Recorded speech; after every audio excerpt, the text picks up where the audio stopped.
नहीं सौंपी तो रूस सैन्य ताकत के दम पर यूक्रेन की जमीनों पर कब्जा कर लेगा।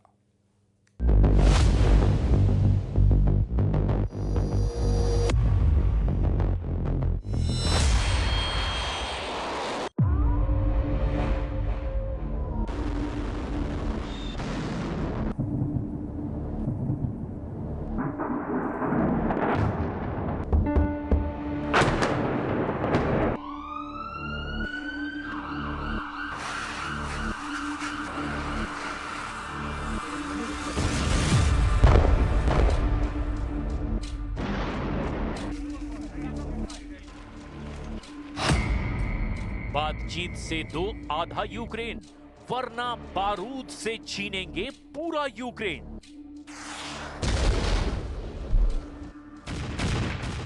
एक 1375 दिन से ज्यादा की जंग में भी पुतिन ने कभी भी मीडिया के सामने खुलकर नहीं बोला था कि वो हर हाल में यूक्रेन की वो सारी जमीन चाहते हैं जिसकी लिस्ट उन्होंने अमेरिकी राष्ट्रपति ट्रंप को 15 अगस्त 2025 को अलास्का में दी थी। पुतिन ने लगभग 18 घंटे पहले अपने सख्त तेवरों के साथ यूक्रेन, यूरोप, नेटो और जेलेंस्की को सीधे धमकी दी है कि अगर बिना शर्त रूस को यूक्रेन ने अपनी जमीन नहीं सौंपी तो रूस यूक्रेन पर और ज्यादा हमले करके यूक्रेन की जमीन अपनी ताकत के दम पर छीन लेगा।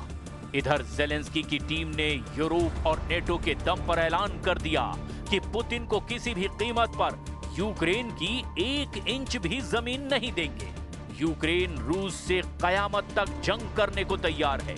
यूक्रेन के इस ऐलान के बाद से नेटो और यूरोप के देश बहुत ज्यादा खुश हैं, क्योंकि इन सभी को लग रहा था कि ट्रंप के 28 सूत्रीय शांति समझौते से जहां रूस को जबरदस्त फायदा होने वाला था, तो वहीं ट्रंप की 28 सूत्रीय शांति योजना यूक्रेन के लिए शर्मनाक हार साबित होती।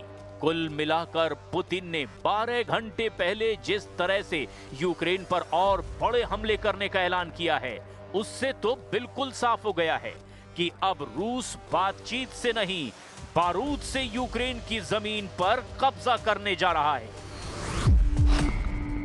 ट्रंप के 28 फॉर्मूले फेल, पुतिन का आखिरी हमला शुरू।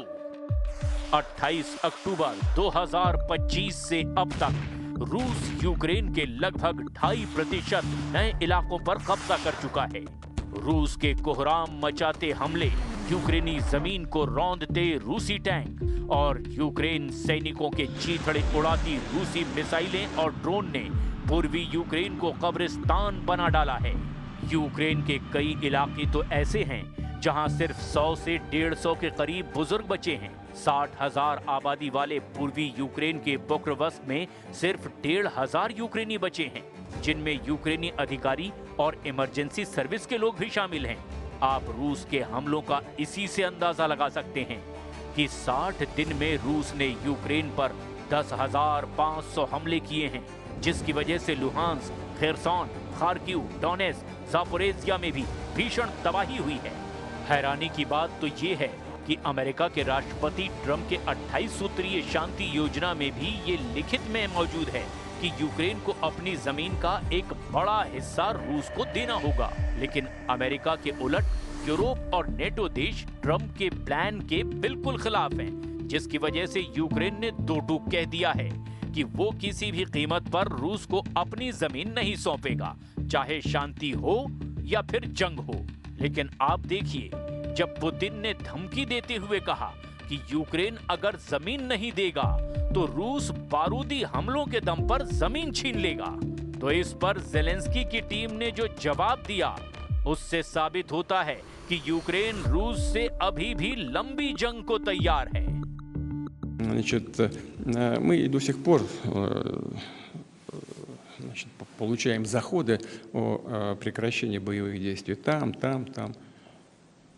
Войска Украины уйдут из занимаемых ими территорий, вот тогда и прекратятся боевые действия. Не уйдут, мы добьемся этого вооруженным путем. Вот.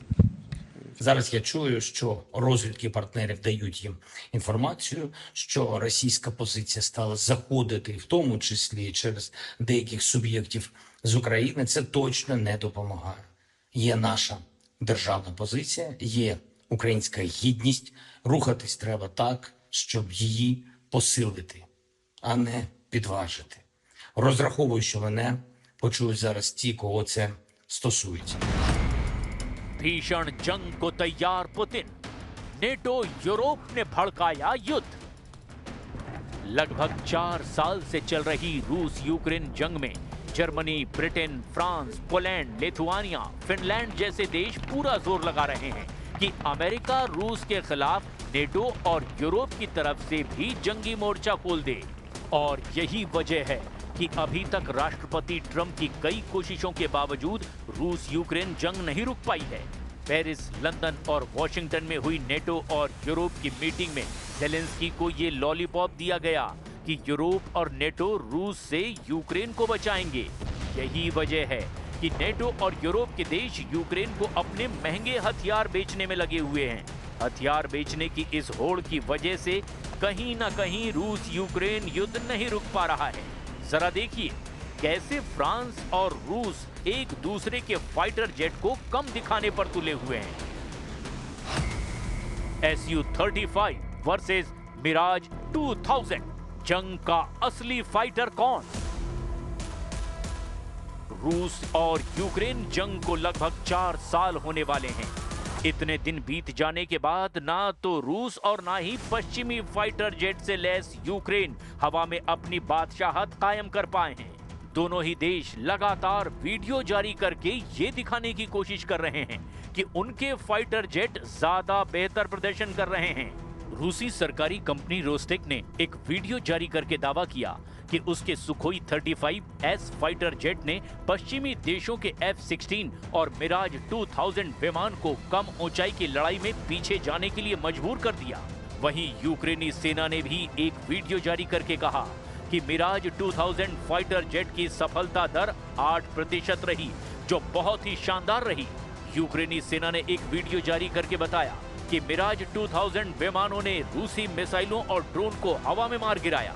विश्लेषकों का कहना है कि इन दोनों देशों के दावों से एक बात साबित है कि दोनों ही यूक्रेनी आकाश पर दबदबा कायम करने में संघर्ष कर रहे हैं। रूसी समाचार एजेंसी तास से बातचीत में रोस्टेक के सीईओ ने बताया कि सुखोई 35 की वजह से दुश्मन के विमानों को कम ऊंचाई पर उड़ान भरना पड़ रहा है। वहीं सुखोई 35 जेट सैकड़ों किलोमीटर की दूरी से अपने लक्ष्यों को तबाह कर रहा है। इसी वजह से दुश्मन के विमान हवा से हवा में मिसाइल नहीं दाग पा रहे। इसमें अमेरिकी F-16 और फ्रांसीसी विमान मिराज 2000 भी शामिल है। रूस का सुखोई 35 विमान एक 4.5 पीढ़ी का मल्टी रोल फाइटर जेट है।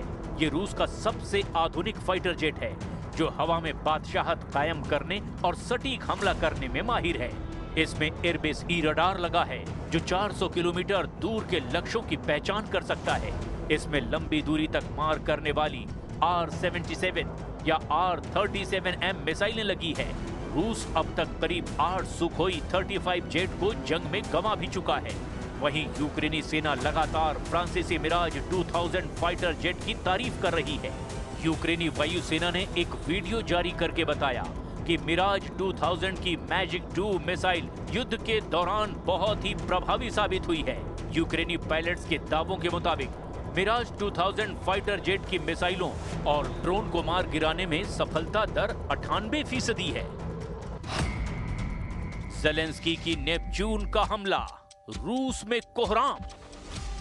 रूस जिस तरह से यूक्रेन पर हमला कर रहा है, ठीक उसी तरह से यूक्रेन भी रूस पर जबरदस्त हवाई हमले करने में जुटा है।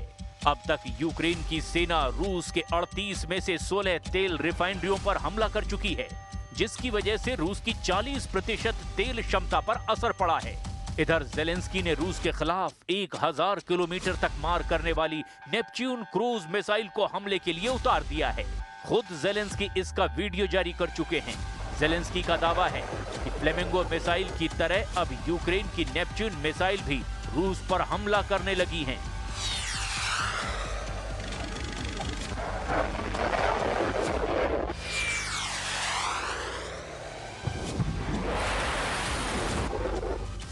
इन हालातों को देखकर साफ कहा जा सकता है कि अगर ट्रंप का 28 सूत्रीय फॉर्मूला यूक्रेन ने यूरोप और नेटो के साथ मिलकर फेल कर दिया, तो फिर पुतिन को यूक्रेन पर और ज्यादा भयानक हमले करने से कोई नहीं रोक पाएगा।